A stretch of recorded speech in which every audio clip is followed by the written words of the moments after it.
축복합니다. 대구 동서교회 성도 여러분, 7월 첫 주간입니다. 오늘은 맥주 감사 주일로 보내는 날이기도 합니다.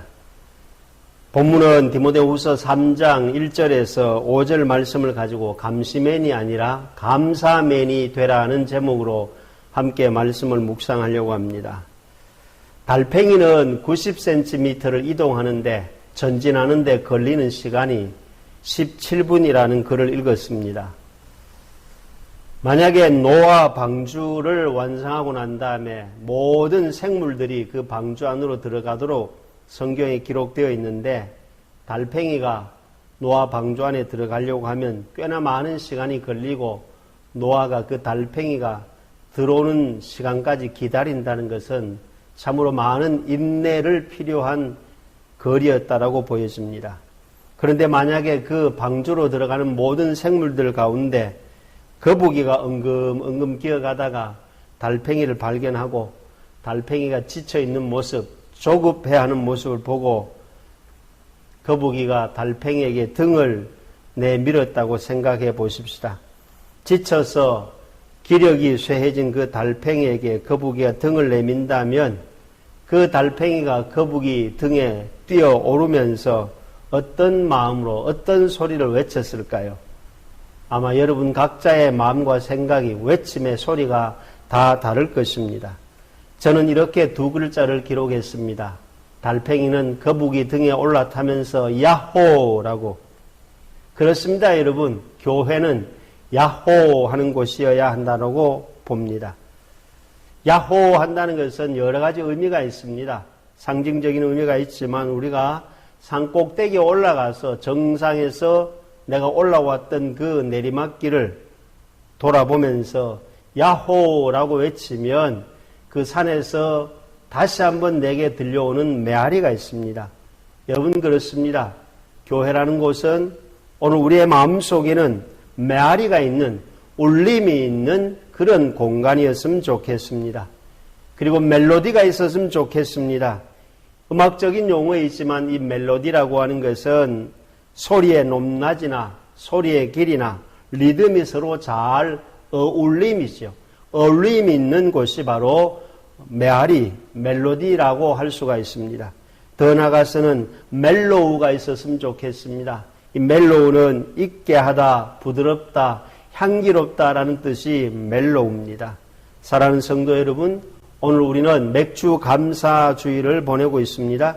이 맥주 감사 주일뿐만 아니라 우리의 일상 속에서 이 세 가지 메아리와 또 멜로디와 멜로우가 있다면 얼마나 좋을까요?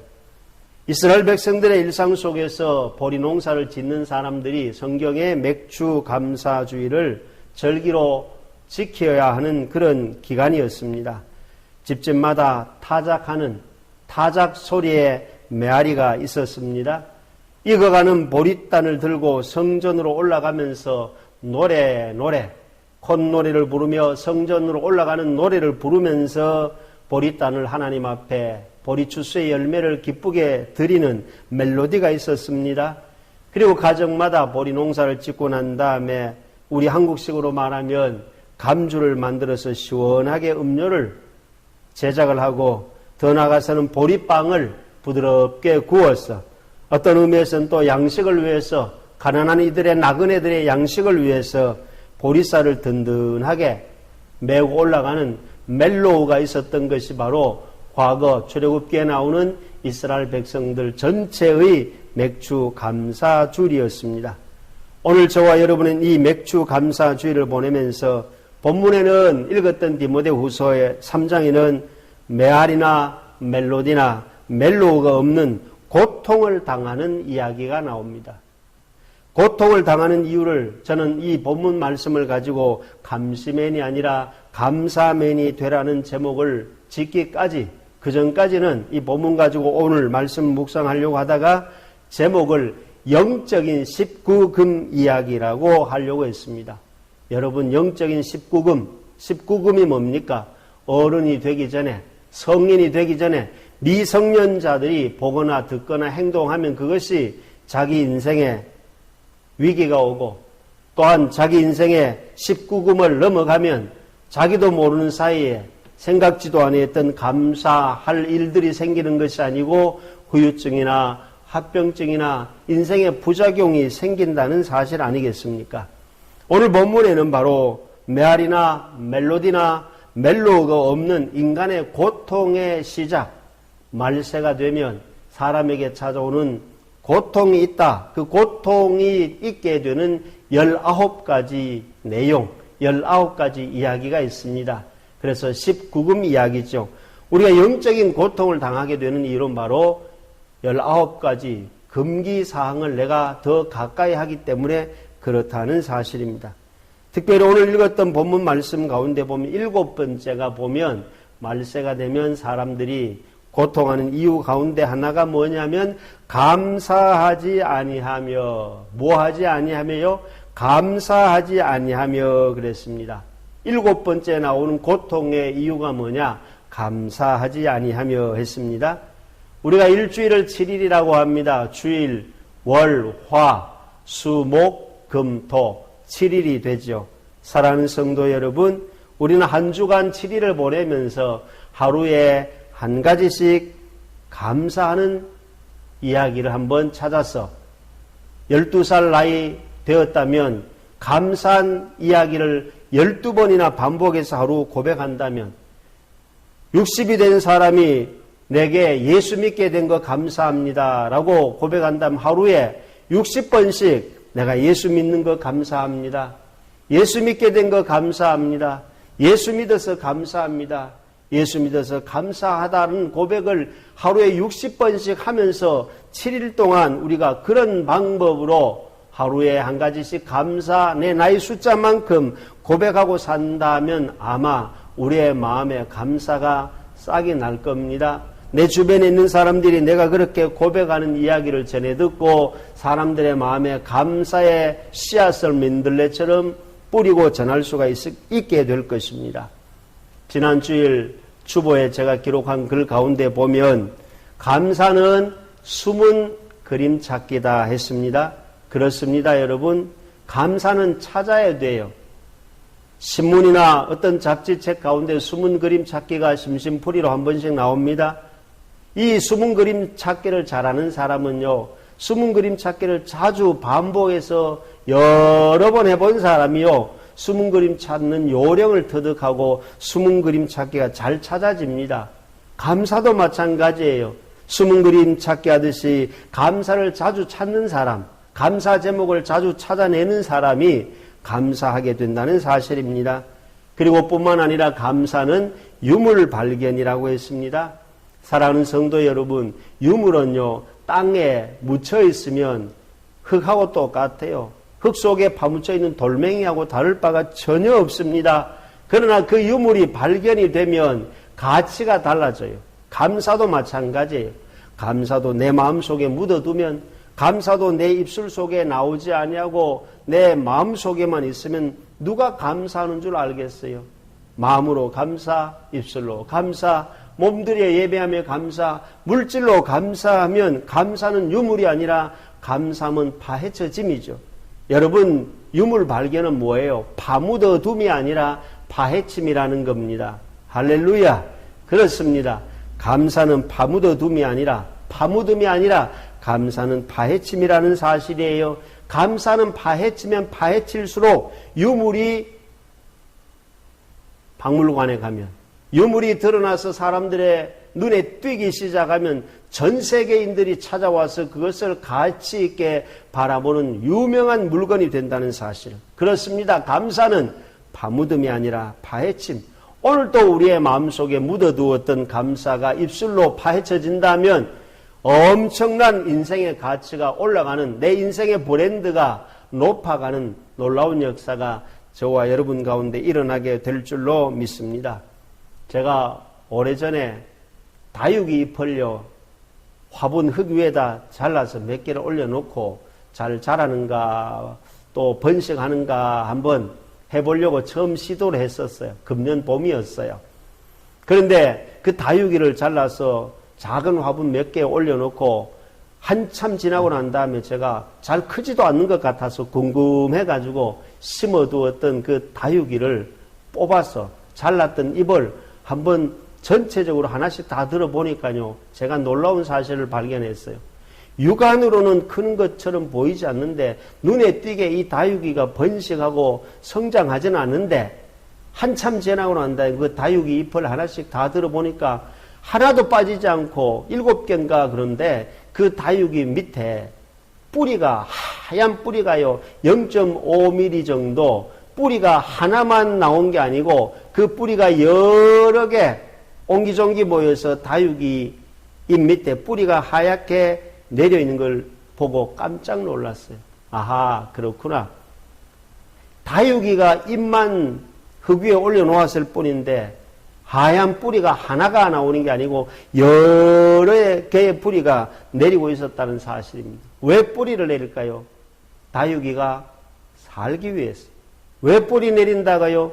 다육이가 살기 위해서 자기 스스로 한쪽 귀퉁이를 통해서 흙을 향해서 뿌리를 내리는 겁니다. 그렇습니다, 여러분. 감사는요, 뿌리 내리기예요. 내가 영이 살고 내 인생이 정말 그리스도 예수 안에서 새로운 피조물로 살아가기 위해서는요, 내가 감사의 뿌리를 내릴 때 내가 삶의 존재 이유, 내가 살아가야 될 존재 목적을 깨닫게 된다는 사실입니다. 여러분, 다육이는요, 특징이 뭡니까? 건조한 사막에서, 메마른 사막에서, 물이 귀한 사막에서 정말 살기 좋은 조건이 아니라 살기 어려운 악조건 속에서도 살아가는 게 다육이, 그 선인장 계통의 식물 아닙니까? 왜? 그 악조건 가운데서도 그 선인장 다육들이 살아나는 이유는 바로 다름이 아니에요. 뿌리를 내리기 때문에. 그렇습니다. 오늘 저와 여러분 맥주 감사주의를 맞이하면서 감사는 뿌리 내리기다. 할렐루야. 우리가 정말 살기 좋은 그런 시대도 있지만 삶이 살다가 보면 사막 같은 그야말로 몸이 건조하고 그야말로 인생이 드라이할 때가 많습니다. 그러한 가운데도 우리가 뿌리를 내리되 감사의 뿌리를 내리면 내 인생이 그리스도 예수 안에서 이전 것은 지나가고 보라 새 것이 되었도다. 새로운 피조물의 삶을 살아가게 되는 저와 여러분이 될 줄로 믿습니다. 오늘 설교 제목이 감시맨이 아니라 감사맨이 되라는 제목입니다. 여러분, 감시 카메라는요, 단속하는 거예요. 잡는 거예요. 에덴 동산의 아담은요, 온 천지가 아담의 것이었습니다. 아담의 소유였습니다. 아담이 하나님께로부터 받은 엄청난 선물이었어요. 그런데 그 에덴 동산 중앙에 하나님께서는 선과 악을 알게 하는 나무의 열매는 먹지 말라 했습니다.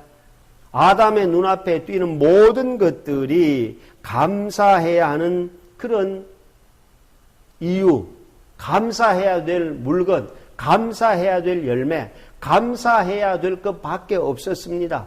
그런데 아담의 눈은요, 아담의 관심은요, 눈앞에 천지에 깔려있는 감사해야 될 내용물에 시선이 가지 아니하고 하나님이 감시하고 있는 선과 악을 알게 하는 나무에 눈이 가기 시작했습니다. 손에 잡히는 모든 것에 대한 감사해야 정상인데 하나님께서 아담에게 감시하는 선과 악을 알게 하는 나무에 어느 순간부터 눈이 가기 시작했습니다. 성경은 침을 삼킵니다. 마음이 흔들립니다. 성경대로 말하면 보암직도 하고 먹음직도 하고 죄롭게 할 만큼 탐스럽기도 한지라 육체적으로 말하면 아담의 눈에 가는 곳마다 감사의 조건이 풍성한데도 불구하고 하나님이 한 가지를 감시하겠다고 선과 악을 알게 하는 나무의 열매를 먹지 말라 했는데 눈이 갑니다. 침을 삼킵니다. 그리고 마음이 흔들리기 시작합니다. 선과 악을 알게 하는 나무 앞에서 아담은 멈추고 정지하고 스톱하고 스위치를 내리고 시동을 꺼야 하는데 뱀 사탄이 와가지고 선과 악을 알게 하는 나무의 열매를 먹으면 눈이 밝아서 하나님과 같이 된다는 그 유혹의 손길을 뿌리치지 못하고 아담과 하와는 선과 악을 알게 하는 나무에 손을 대기 시작합니다. 여러분, 이 본문 창세기에 선과 악을 알게 하는 나무라고 했습니다. 선과 악을, 악과 선을 알게 한다는 것은 뭘 의미하는 겁니까? 판단의 주체는 하나님이신데 이게 선인지 이게 악인지, 이렇게 하는 것이 악인지 저렇게 하는 것이 선인지 판단의 주체는 하나님이신데 선과 악을 알게 하는 나무에 손을 대는 그 순간 아담은 내가 판단의 기준이 되면, 누가 판단의 기준이 되면 하나님이 기준을 판단하고 하나님이 선이냐 악이냐 하나님 심판의 주체이신데 아담이 악과 선, 선과 악을 판단하는 곳에 손을 대면서 아담이 판단의 기준이 됨으로 말미암아 아담은 에덴 동산에서 감사맨으로 살면 되는데 선과 악을 알게 하는 나무에 손을 대는 순간부터 감사맨이 아니라 감시맨이 되어서 그 감시맨이 가져온 아담의 삶에 주어진 결과가 뭡니까? 고통이었습니다. 고통을 불러왔습니다. 그렇습니다. 오늘 본문에 말세가 되면 고통하는 때가 이른다고 했는데 이미 아담은 감시맨으로 살려고 하는 그 선과 악을 알게 하는 나무에 손을 대는 순간부터 이미 그 아담에게는 고통이 시작되었습니다. 에덴 동산에서 아담이 감사맨으로 살았다면 숨을 필요가 없었어요. 감사맨으로 살았다면 두려울 이유가 없었거든요. 감사맨으로 살았다면 부끄러워할 이유가 어디에 있겠습니까? 감사맨으로 살았다면 쫓겨나지 않아도 됩니다. 감사맨으로 살았다면 짐승을 잡아서 가죽옷을 입는다든지 또 무화과나무 잎을 엮어서 부끄러움을 가릴 이유가 전혀 없었어요. 범사에 돌아다니면서 매일매일을 감사맨으로 살았으면 이런 고통하고 아담하고 이런 고통하고 우리하고는 거리가 멀었을 터인데 아담도 그랬고 아담의 후손인 우리도 말세가 되면 아담처럼 에덴 동산에서 또 우리가 이 땅을 살아가는 삶의 현장에서 고통이 시작되는 이유가 뭐냐? 그것은 바로 우리 주변에 감사할 수 있는 여러 가지 감사맨이 되면 고통은 나하고 상관없을 텐데 감시맨이 되니까 선과 악, 악이냐 선이냐 하면서 감시맨이 되기 시작하니까 우리의 일상생활 속에 고통이 늘 따라다닌다는 겁니다. 그래서 아담이 감사맨이 아니라 감시맨이 되었을 때 숨지 않습니까? 에덴 동산 나무 숲에 숨어 지내고, 숨는다는 건 뭡니까? 결국은 이 숨는다는 것은 누군가에게 드러내지 못하는 떳떳함이 없다는 거잖아요. 두려웠다 그러잖아요. 왜 두려워해야 됩니까? 감시하니까 두려운 거죠. 그리고 부끄러웠다 그랬습니다. 여러분, 감사하면 부끄러울 것이 없는데 감시를 당하니까 부끄러운 거잖아요. 그리고 에덴 동산에서 추방을 당하지 아니해도 되는데 쫓겨나잖아요. 무화과나무 잎으로 자신의 부끄러운 부분을 가려도 안 되니까 하나님이 나타나셔서 짐승을 잡아 가죽옷을 입혀야 하는 불편함이 에덴 동산의 아담에게 찾아오기 시작했다는 겁니다.